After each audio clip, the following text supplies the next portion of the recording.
Bonjour les élèves. La leçon de la conjugaison d'aujourd'hui, intitulée Utiliser la conjugaison interrogative. Le manuel, pages 176 et 177, le mémo page 32. Niveau 5e année, période 4, unité 8. D'abord, quelles sont les différentes façons d'écrire une phrase interrogative? Il y a 3 manières. Est-ce que l'intonation en écrivant la même phrase mais en ajoutant un point d'interrogation ou l'inversion du sujet?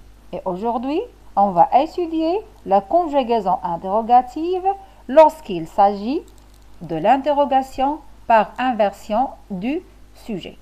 Voyons cet exemple. Parlez-vous français? On écrit le verbe avant le pronom sujet, on les relie par un tiret, on dit qu'on fait l'inversion du sujet. Cela veut dire verbe plus trait d'union plus pronom sujet.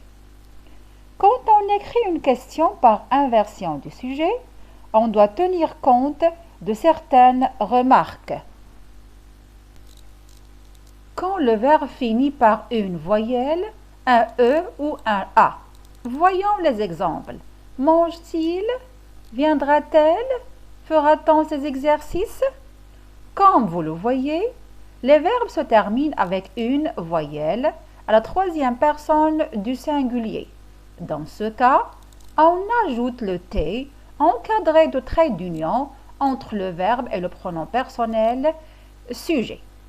Maintenant, lorsque le verbe se termine par un T ou un D, exemple, répond-elle? Que peut-on déduire? Dans ce cas, il n'y a pas lieu d'ajouter un T et le D se prononce T, comme dans l'exemple répond-elle? Aussi, lorsque nous avons une inversion du je et d'un verbe du premier groupe conjugué au présent de l'indicatif. Observons cet exemple. Demandai-je? Comme vous le voyez, on a mis un accent aigu sur le E muet du verbe.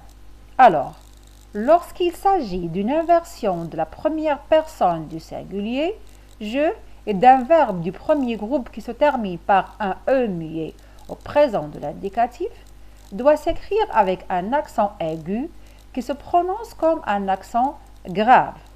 Cette inversion n'est pas toujours possible. Alors, on préférera ainsi l'emploi de est-ce que à l'inversion du pronom je. Exemple, est-ce que je le lui donne? Maintenant, si le sujet de la phrase est un nom propre ou un nom commun. Observez ces exemples. Les enfants vont-ils au cinéma? Marie va-t-elle venir? Comme vous le voyez, on a gardé le groupe nominal placé avant le verbe dans la première phrase et le nom propre placé avant le verbe dans la deuxième phrase. Puis, on a ajouté, après le verbe, le pronom personnel correspondant. Dans la première phrase, on a ajouté il avec S, la troisième personne du pluriel, qui correspond au groupe nominal les enfants. Et dans la deuxième phrase, on a ajouté le pronom personnel elle, la troisième personne du singulier, qui correspond au nom propre Marie. Maintenant, prenez le mémo, page 32, la date d'aujourd'hui, et écrivez une phrase en posant la question avec l'inversion du sujet et en tenant compte les remarques qu'on a étudiées dans cette leçon. Après, prenez le manuel, page 177. Je m'entraîne, exercice 3.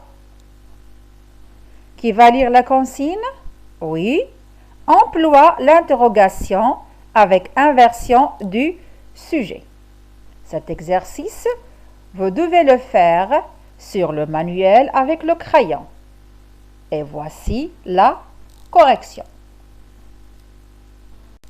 Merci de votre attention et à la prochaine séance, Inch'Allah.